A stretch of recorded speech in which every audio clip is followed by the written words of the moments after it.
Yo! What's up? Good morning mga pre! Alright! Kamusta? Kamusta na kayo, no? Kamusta na yung mga pakiramdam nyo, no?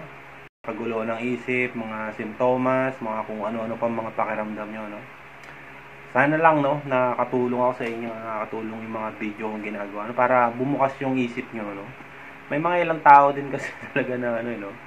May mga ilang piling tao, no? Na hirap na ewan ko anong nagiging problema nila, no? Dahil na lang siguro sa ano nila, no, sa pangongontra ng isip din nila mismo, no, sa ganito ganyan, bakit daw ang hirap.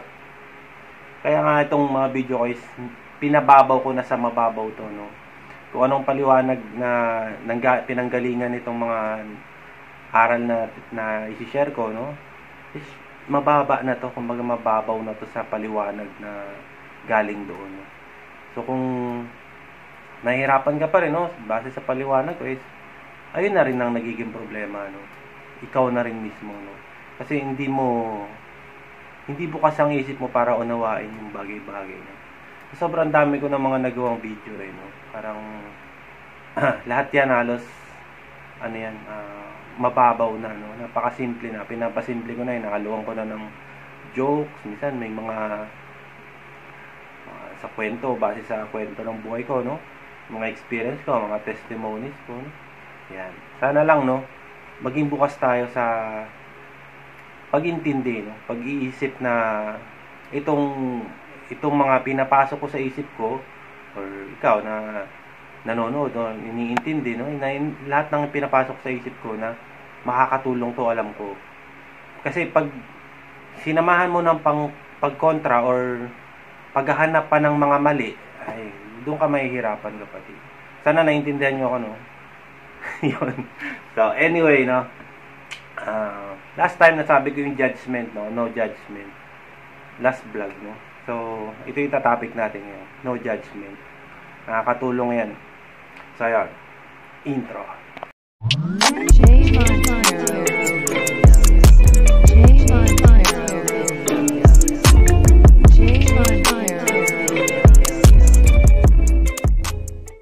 So, yun na nga, no, mga pre, no? No judgment. Nakakatulong talaga yan. Ano ba yung ibig sabihin ko ng judgment? Simulan natin sa pag-o-observe, no? Obserbahan muna natin kung ano yung nararamdaman natin, no? Ano yung kaisipan o yung mga kaguluhan ng isip na lumalabas, no? Ano yung muna natin, i-analyze natin, no? Ano nga ba to? Ano ba to? Anxiety to, eh. So yun.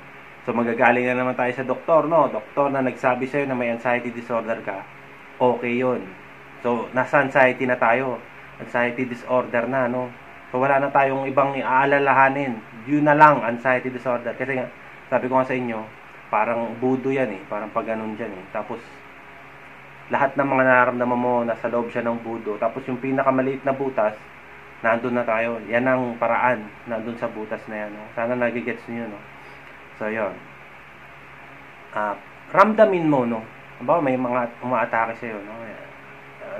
Dulot nga ng anxiety, no? Bigay ng anxiety sa'yo, no? Yung mga pakiramdam na kakaiba, hirap ka huminga, kung ano-ano pa, sa pananakit ng ulo, panghihina, lahat, no? Tanggapin mo yun nang walang panghusga, o yun nga yung sinasabi kong judgment. Hayaan nyo lang siya, wala kayong ibibigay, kasi nga meron tayong thoughts, merong pag-iisip na dumadalaw lang, pumapasya lang sa isip natin yan, mga negative, di ba? Karaniwan naman negative. Siyempre yung iba dyan, sasaya rin naman, pero mas lamang yung negative kasi nga may anxiety disorder tayo, no? Mas pinapansin natin yung mga negative kasi siya yung mas kapansin-pansin, di ba? Yung mga masasayang bagay, hindi na natin naisip yan na halos, eh. Oo, papasyal siya, pero hindi ganun kasi parang napapagsabay mo na nagsasama sila, no? Sana naging ang gulo ng paliwanag ko, eh. Parang sumasabay sila kahit may masaya kang plano, may masayang dumating na ano sa'yo, na kaisipan, natatabunan siya, natatalo siya nung mga negative, no? Kasi nga, negative is napakarami, no? So, ang the best dyan is obserbahan mo muna, kapatid. Bakit ba ako nag-iisip ng mga ganito? Kasi nga, may anxiety disorder ako. normal lang yan. Kasi nga sa atin may mga intrusive, catastrophic, mga irrational thoughts, mga ganyan. Natural lang sa atin yan. Ang patunay, ang tanging hahawakan mo dyan is yung totoo. Totoo ba nangyari yon? Mangyayari ba talaga yon? So yun ang nangyayari kasi pinaniniwalaan natin yun. Yun ang mahirap din kasi dahil nga nasanay ka na nung nasanay, yung pag-iisip na ganun, may malaki na siyang parte sa isip mo or sa buhay mo na kapag may dumalaw na ganun, is papansinin mo na automatic.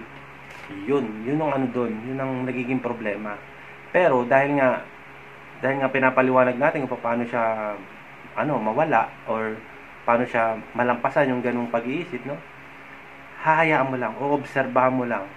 Tingnan mo kung magiging totoo ba yan? Dapat ko ba siyang paniwalaan? Kasi once na pinaniwalaan mo yung kapatid, boom, simptomas yan. Simptomas. Parang tatagal lang siya, masasanay sa katagalan. So, yon. Sa una lang yun, kapatid. Sa mga unang part ng pagre-recover mo, no? Mahirap yan kasi sanay na nga eh. Yung babaliin mo lahat ng mga yon, mahirap kasi sa daming yun, di ba? Pero ang kailangan maano dyan is ma-normalize ka lang. Kailangan mo nang ma-establish sa isip mo na lahat ng mga yan is ano lang naman, kasama yan. Minsan, nagkaganyan din ako. Minsan, pag sasakay ako ng motor, minsan, nakapaisip ko, ang init. Gaganyan, susunduin ko yung anak ko, no? Mainit. Tapos, baka mahilo ako dun. Baka mahilo ako, matumba ako sa motor. Di ba? Meron na kagad akong negative na naiisip na sinusundan ko. Sinusundan ko na, baka ganito, baka ganyan. Pero hindi, mali yun. Tingnan nyo, sa tagal lang makapasok yung anak ko, di ba? Araw-araw ko naman siyang sinusundo, nahatid, sinusundo, di ba? Wala naman nangyayari sa akin, wala naman nangyayaring masama. Kasi nga, inaano ko. Kumbaga, hindi naman, kasi word na labanan, iba yun eh. Hinaharap ko. Kung ano yung maramdaman ko, okay lang. Maya-maya, wala na yan. Ganun kasi mag-practice, kapatid. Hindi yung aatras ka, wag mo aatrasan yun. Kasi, ano lang yun eh. Seconds lang yun. Makakaramdam ka, o makakaisip ka ng pangit, ano naman, di ba? Kasama talaga yun. Kaya, sa pagpa-practice is, hindi madali, no? Hindi siya yung basic lang na, ganito kasi, ganito, ganyan. Ginawa ko na yan eh. Nag-failed ako. O, di ba? Okay lang din naman mag-fail, kapatid. Meron pa naman bukas, meron pa naman mamaya, meron pa mamayang gabi, di ba? Kaya kailangan natin magtuloy-tuloy, kapatid. Hindi siya yung isang beses nagkamali ka lang, nag-fail ka, ayaw mo na. Hindi. Walang recovery yan, kapatid. Lalayo ka ng lalayo sa recovery kapag ganun. Kaya kailangan haharapin mo siya. Turo nga ni Claire Wicks, di ba? So, yun, sunod. Emosyon, di ba? No judgment. Lalabas na tong si emosyon. Alam niyo naman yung emosyon, di ba? Minsan pag mainit, sobrang pag umuulan, di ba? Nakakalungkot. Lungkot siya pa yan. Ayan. Tapos nagkakaroon ka na ng pagka-irritable, no? Na sinisisi mo na yung sarili mo, no? Bakit ako pang nagkaroon ng ganito, okay naman ako dati. Bakit pa, di ba? Nagkakaroon na, hindi nadamay na natin yung Diyos, parang gano'n, di ba? Sorry sa bakit ako nagkaganito, nahihirapan na ako, di ba? So, nandyan na yung galit, pagkabigo, di ba? Ako lang ba ang tao sa mundo na ganito? Di ba? Parang kasi, yun yung mga tao na kapag nag-isip is maliit. Hindi niya nilalawakan yung isip niya, no? Isipin nyo na lang, ikaw ganyan ka. Paano na lang yung mga putol yung kamay, putol yung paa, pero nabubuhay sila ng maayos, no? Gumagawa sila ng paraan para mabuhay ng iba nga nakakapag-drawing pa gamit yung paa, di ba? Yung mga ganun ba? Tapos yung iba, may mga cancer, pero tuloy-tuloy pa rin sila sa buhay nila. Hindi nila inaano yung kasi yung kamatayan is darating tayo dyan, pero hindi sa ngayon. Pero kung dahil nga sa anxieties, nagiging nagiging advance. Yung kamatayan is nilalapit mo na sa'yo, no? Malayo pa yung kapatid. Napakalayo pa. Kasi dito sa may anxiety, no? Hindi naman Sa pakiramdam lang talaga natin. Especially emosyon, no? Emosyon kasi is, anytime mararamdaman mo talaga yan, gaya nung may magsalita lang sa'yo ng pangit, na pumapangit na rin yung pakaramdam mo, no? Or may nabalitaan ka lang ganito, talagang sasama na yung pakaramdam mo. Ayan. Yung mga negative na galing sa emosyon, di ba? Mag-iisip ka na forever na to, wala nang pag-asa, wala nang paraan, may malala na talaga akong sakit, hindi na ako gagaling, mga ganyan ba? Ako lang ba ang taong ganito sa mundo? Di ba? Yung mga ganyan, dating tanong ko na rin sa sarili ko yan. Bakit ako pa? Bakit ganito? Bakit hindi ganito nangyayari sa akin? Hirapan ako, mga ganyan ba? Dati yun, kumbaga, linya ko yun, nung wala pa akong alam. Kumbaga, mangmang pa tayo sa ganitong, ng anxiety, no? Paraan na ganito, no? Kaya nga naisi-share ko sa inyo kung ano ako noon. Ano yung naranasan ko noon na hirap, no? Hindi ko naman sinasabi na yung naranasan ko is maranasan nyo rin, yan. Hindi. Dumaan ako sa ganyan din, no? Kung ano man yung hirap na pinagdadaanan mo ngayon, tingin ko mas malala yun sa akin, kapatid. Kasi tulad niyan, sunod-sunod ang problema, sunod-sunod yung mga hindi siya hindi siya nawawala talaga eh. Di ba? Kaya pasalamat din ako, no, na tinulungan ko yung sarili ko maunawaan, no. Gaya nga nabanggit ko kanina, may mga tao talaga na hindi naman sa mahihina. Meron silang pangungontra kagad. Hindi nila binubuksan yung isip nyo. Yan. Kaya ng mga sarado. Sarado yung isip nila sa pangunawa. Kung ano talaga yung nangyayari. No? Doon na kagad sila sa mas madali, easy way, quick fix, madaling paraan. Makaalis kagad sila. No? Sa paraan na nalaman ko is dadaanan mo talaga yan, kapatid. Hindi siya yung easy. Kasi kung may easy way lang, hindi sana wala na ngayon, no? Wala nang ganitong anxiety na tumagal pa, no? Merong iba, mga 30, 40 years na, 20, 10 years, di ba? Hindi na sila naghirap kung ganun lang pala dapat, no? Yun. Sana maintindihan nyo yun, no? Kasi kaya nga, nandito yung mga video ko, no, para maunawaan nyo kung ano talaga siya. Kung nakadepende na yan kung paano nyo siya i-absorb sa sarili nyo. Kung paano nyo siya pa-practice, paano nyo gagamitin yung mga natututunan nyo. Diba? Ang drama. So, yan. So, all in all, no, yung mga what if, paano na yung pamilya ko, paano na yung mahal ko sa buhay, paano na yung mga anak ko, mga kapatid ko, diba? Ganun na kagad eh. Ganito na lang ba ako lagi? All in all, lahat ng yan, no, mga what ifs na yan, is negative, no? Puro negative yung, kapatid. Walang maitutulong sa'yo yan, no? Sa paggaling mo. Kasi, wala eh. Yan ang, dala yan ng anxiety mo eh. Yung mga negative na yan. Kaya nga dapat, maunawaan nyo kung ano yung anxiety. No? Next na vlog natin, alamin natin kung ano yung, ko na to eh. Yung kay Claire Wicks, no? Yung thoughts tsaka feelings, no? Yan. Dalawang yan. So, all in all, no? Lahat ng yan is negative, no? Walang yan. Kumbaga yan ang pinaka-problema natin eh. Nagiging problema siya kahit hindi naman talaga siya ang talagang problema. Ang problema dyan is ikaw. Ikaw na nasanay na, ikaw na parang ginalingan mo ng matakot. Lagi ka nang natatakot. Natural lang naman yun. No? Natural lang din naman na matakot. Ang problema lang, yun nga, umuulit siya. Kaya ikaw natakot dati, lalo kang matatakot. No? So yung takot na yun is nagdadala ng tension, mga spasm sa sarili, sa katawan, no? Ayan, nagiging simptomas na kinakatakutan mo ulit. So, yung takot na yun, nagdadala ng takot, di ba? Sabi ko sa inyo, fear, adrenaline, fear, di ba? Yung takot, nagdadala ng adrenaline, yung adrenaline, nagdadala ng takot, iikot ka lang doon. Yun ang cycle nun. Fear, adrenaline, fear, no?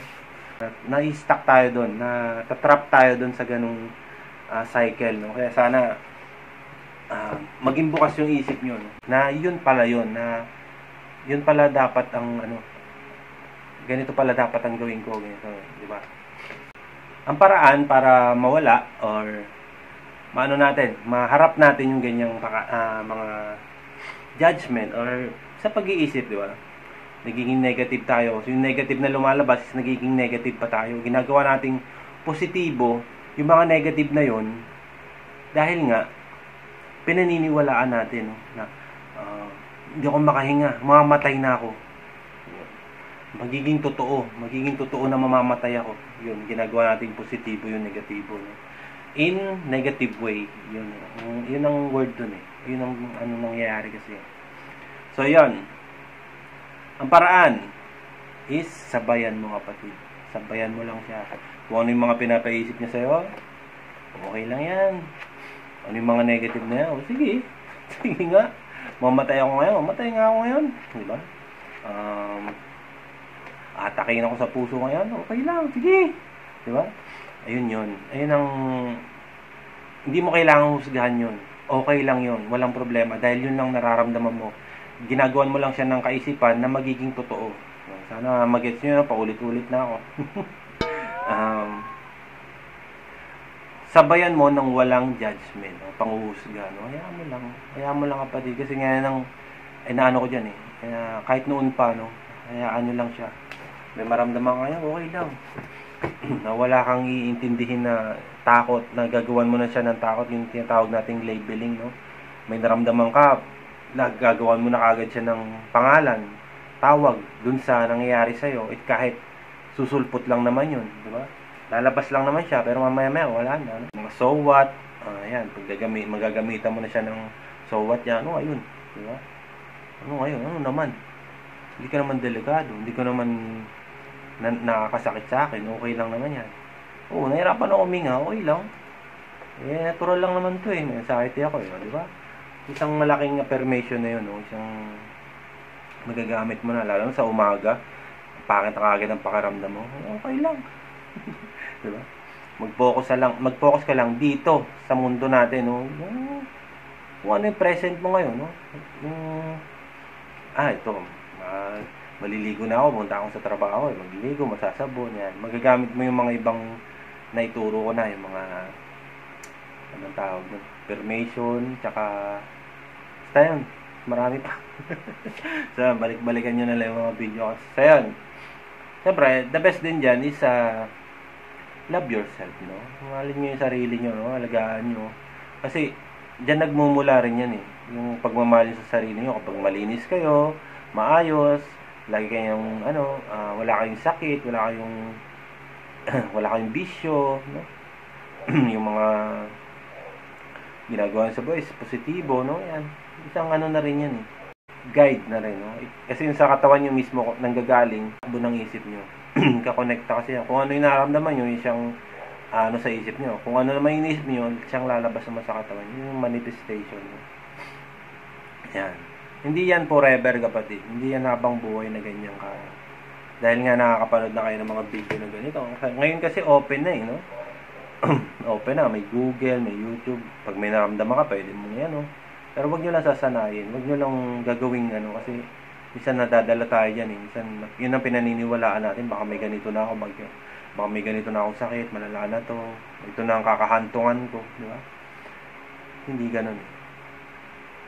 Basta, kung ano yung mga nauunawaan nyo, mga naintindihan nyo, no? Ayan ang i-apply nyo, ipapractice nyo palagi. Kailangan nyo magpatuloy sa buhay, kapatid. Isama nyo siya sa buhay, no? Lagi ko naman sinasabi yan. Kung ano yung mga nararamdaman nyo ngayon, okay lang yan. Tuloy-tuloy ka lang sa buhay mo, no? Ayan, sama na rin ang pag-aalaga sa sarili, no? Ayan. Kailangan natin maunawaan. Maunawaan natin kung ano yung nangyayari. Yan ang kahalagahan kapag may alam ka sa wala.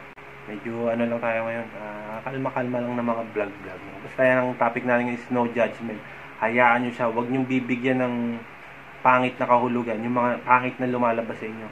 Dahil yan is dala lang ng anxiety sa inyo. No? Kaya dapat sa healing journey nyo, no? Dapat alam nyo na yan mga bagay na yan. Hindi man sa uluhin, basta alam nyo lang siya na itong malabas sa akin, okay lang naman to. Maraming problema to eh. Ang nangyayari nga lang kasi sa atin is meron ng nabuong behavior. Nasanay na tayo doon. Yung kasanayan na yun is matatakot ka. Yung fear over fear na. Natatakot kang matakot. Yun. dahil nararamdaman mo na siya ngayon na merong pangit na pakiramdam, is papaniwalaan mo na yun. Yung paniniwala na yun, magdadala rin ng takot yun. So, boom. Diba? So, yan, maraming salamat mga pre. Sana may nagas kayo kahit kaunti sa ating vlog. No? Medyo matagal din ako bago mag-vlog. 5 days yata, 6 days. So, yan, maraming salamat mga pre. Adios.